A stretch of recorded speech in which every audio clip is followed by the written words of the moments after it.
time for the Cupdate on Action Sports Jax 24/7. Reddick got within a car length, but Kyle Larson scores his 24th career win for Rick Hendrick and Chevrolet. Wow, what a performance on Sunday by that number 5 crew. For those who are watching, you could have clicked in at really about any point in the race, and sure enough, you'd find that number 5 car out front when it mattered the most. He wins stage 1, he wins stage 2, and he takes the checkered flag, does Kyle Larson, for his first victory of the year. Hey, welcome into another edition of the Cupdate here on Action Sports Jax 24/7. Thank you so much, as always, for joining us on this show as we get a little extended time to talk some NASCAR, talk to some drivers, hear from the drivers after this most recent race, and get you set for the weekend to come on NASCAR. This is just one of these benefits of having this nice new network of Action Sports Jax 24/7. All right, let's go ahead and get it started by talking about the Pennzoil 400 out in Las Vegas. And this was going to be one of those races that you could learn a whole lot. It was the first non-super speedway race of 2024, that interesting scheduling quirk where you start with Daytona in Atlanta, 2 races where you kind of have a little bit of a wild card to it, the fact that, hey, anything can happen in those sort of races. Well, what we learned in this first non-super speedway of 2024, yeah, Kyle Larson's really good. And he showed it once again by picking up the victory. Joey Logano was there on the pole on the front row for the 3rd straight race. Don't worry about the glove. That's in the past now. But Kyle Larson goes out there, gets it done. He dominates and ends up in victory lane as the number 5 car charts its first victory of the season. Next gen racing is so much different than 2021. So, who knows? I mean, yes, I think we have the potential within our team to do that. I think it would be much harder. When we won here in 2021, we, killed them at the end.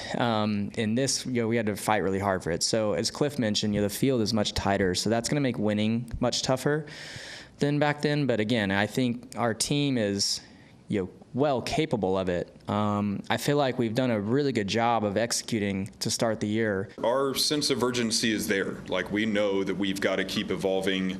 Kind of like I mentioned to Jeff, just the continuity of our stuff and keep understanding our stuff better. So we still have to push.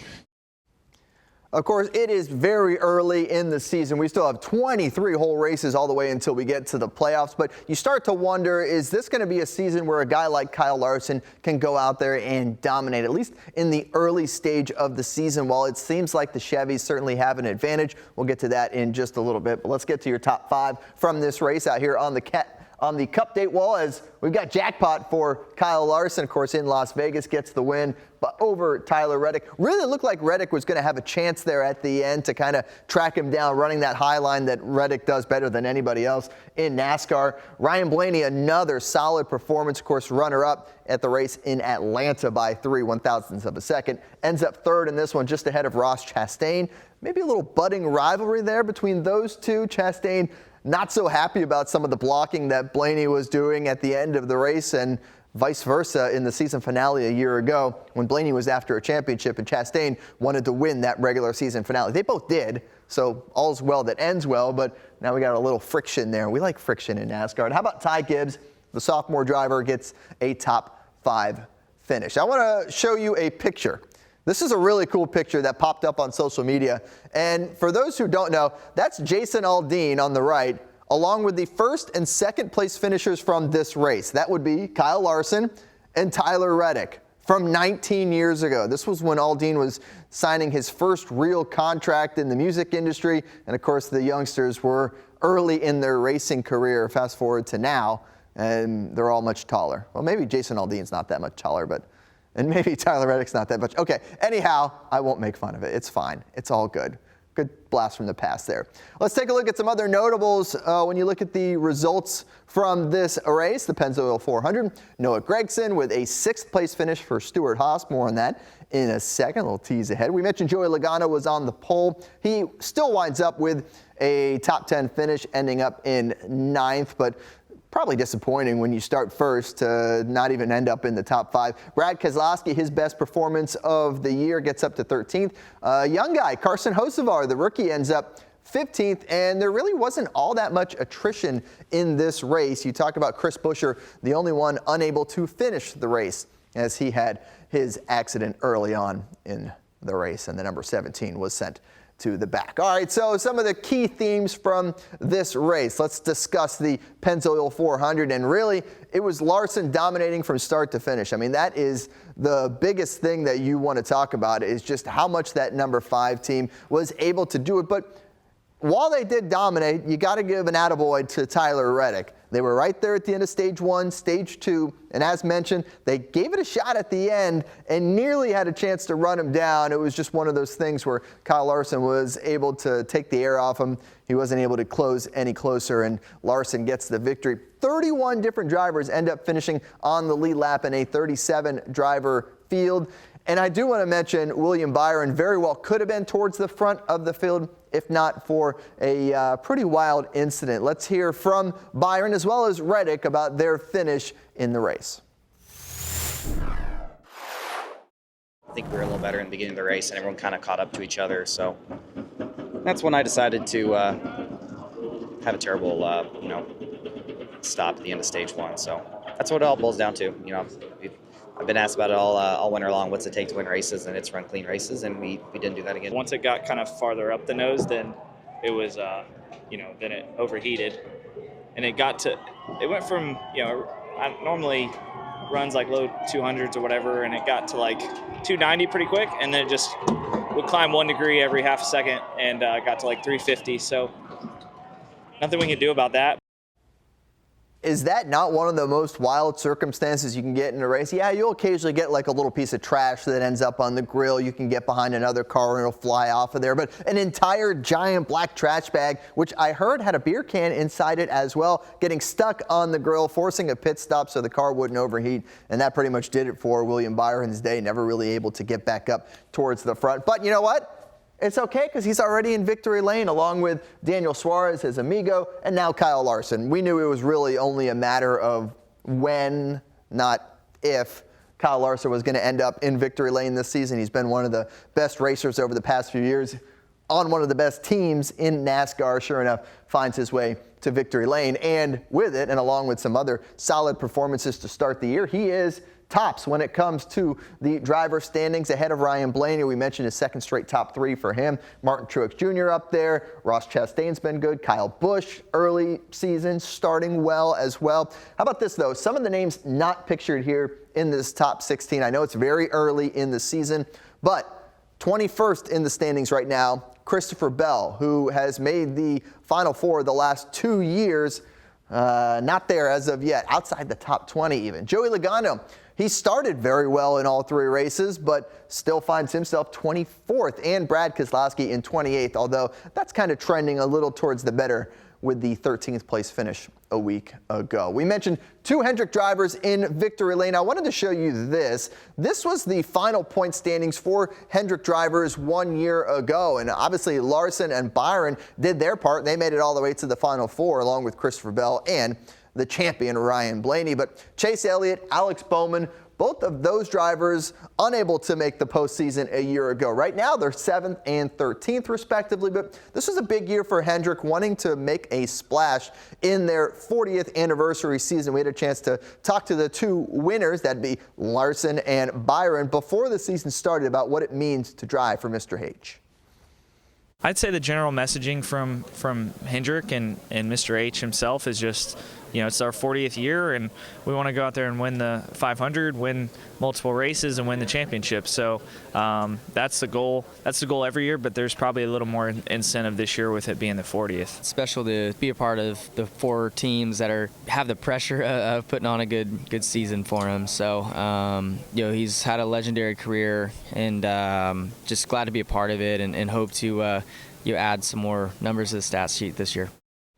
Well, they already have done that, as Chevy is now 3 for 3 this year, starting with that win in the Daytona 500 by William Byron. What does it mean that Chevy has won the first 3 Cup Series races to start the season? Well, you think about the fact that Ford and Toyota both had new bodies coming into the year. So they're figuring out the new cars, the new models, exactly how they're going to perform at the different tracks. Chevy, the only of the 3 main manufacturers, bringing back last year's body style, and it shows. They have the book. They know what they're doing, and 3 straight wins to start the year. How about our top performer, most impressive performer from the week? I'm going to go with Noah Gragson this week as he goes out and gets a top 10 at his home track. Look, the rookie season for Noah Gragson, we all know it was rough, racing for Legacy Motorsports and obviously losing his ride the last few months after the social media incident. Well, Noah Gragson getting that second chance with Stewart-Haas Racing and certainly taking advantage of it with a 6th place finish. He is, of course, from Las Vegas and excited to go run well on his home track. There's been some challenges this year, but there's also been some good things too. Top 10 at Daytona. We only got a lap in last weekend and had the troubles with the roof rail, so that was a bummer. But we just want to keep on being better than we were yesterday. Keep learning and progressing. And this group, I think we got the tightest group in the garage. This is good for our confidence, but we're not going to get content. We're going to keep working hard each and every day. The progress of Stewart-Haas Racing this year will certainly be one to watch. All right, still to come, a chat with Bubba Wallace. Our weekly driver interview catches up with the driver of the number 23 and some more history made this past week at Las Vegas Motor Speedway. That is coming up next on the Cupdate.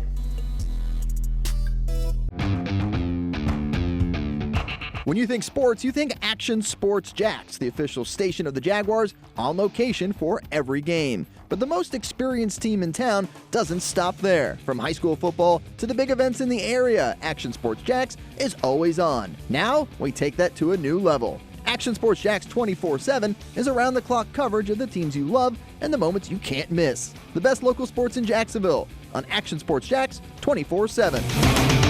You're watching the Cupdate on Action Sports Jacks 24/7.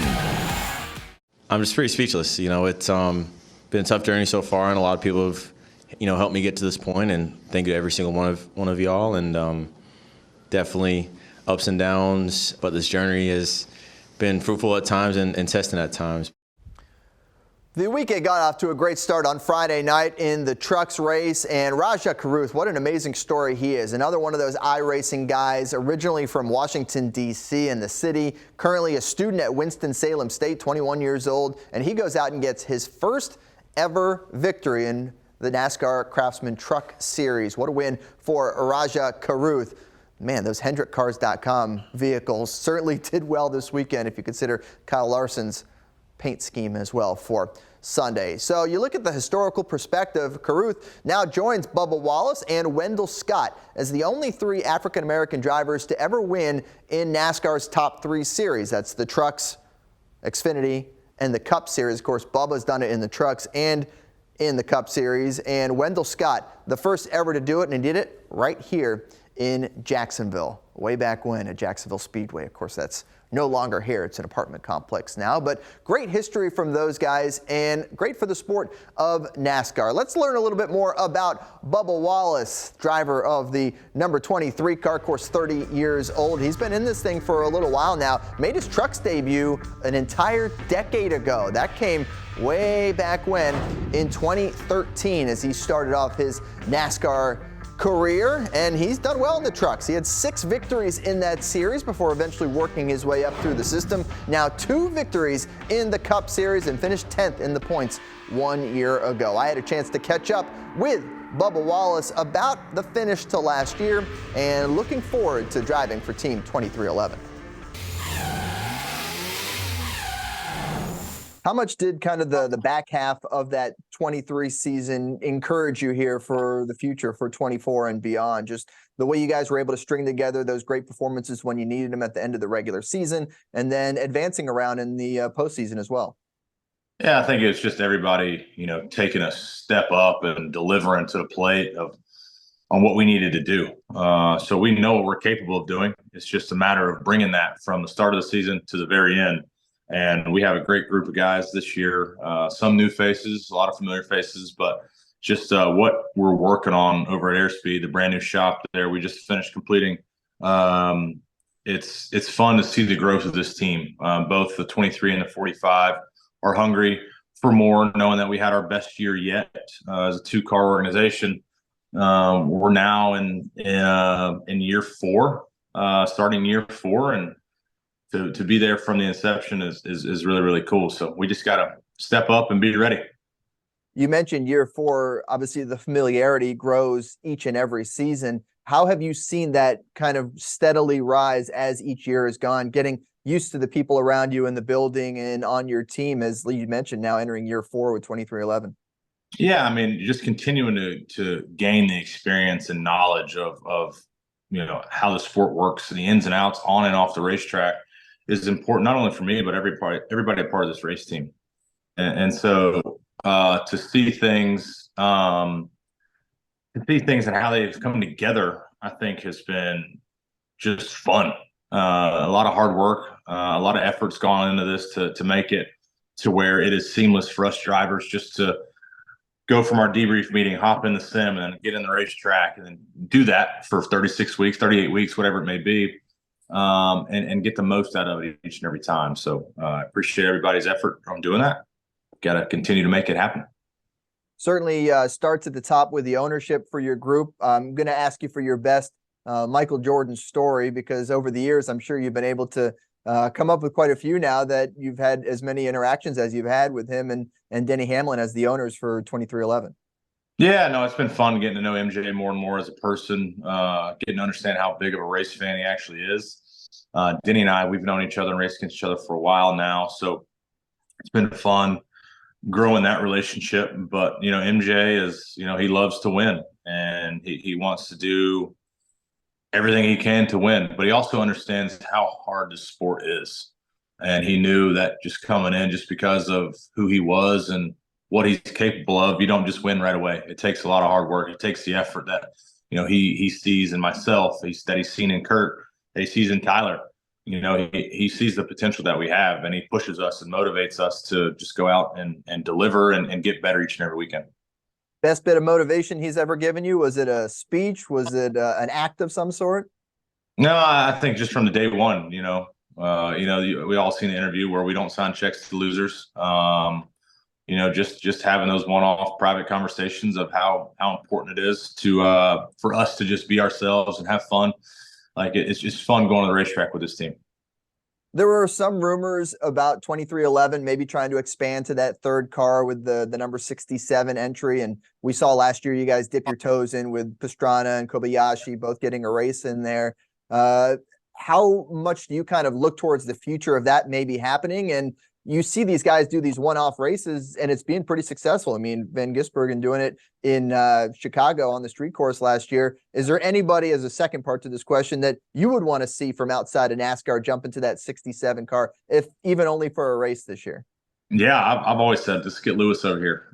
Denny was in Vegas for the F1 race and had a conversation with him. So I asked if he was trying to get him over there, and he's like, he's trying everything he can. So that would be cool. I know this team is still new, and we're still getting underway with everything, but it's got a tremendous amount of potential. And just to be a part of it from day one, like I said, is very humbling. And it's cool to have a little bit of your DNA a part of, kind of every department. Being in the garage, you can see the difference between a 1-car team, a 2-car team, up to a 3 and a 4. How big of a difference does it make to grow that stable and to have those other guys to lean on in your team?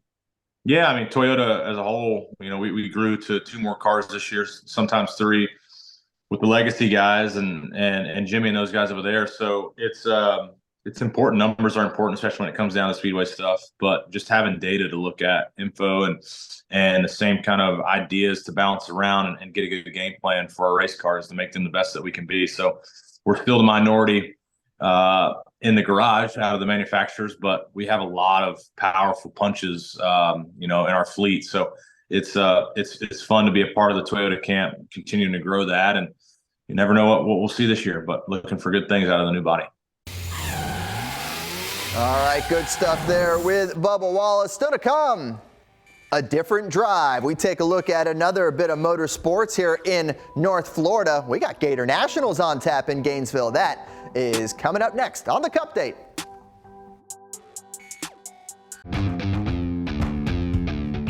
When you think sports, you think Action Sports Jacks, the official station of the Jaguars, on location for every game. But the most experienced team in town doesn't stop there. From high school football to the big events in the area, Action Sports Jacks is always on. Now, we take that to a new level. Action Sports Jacks 24/7 is around-the-clock coverage of the teams you love and the moments you can't miss. The best local sports in Jacksonville on Action Sports Jacks 24/7.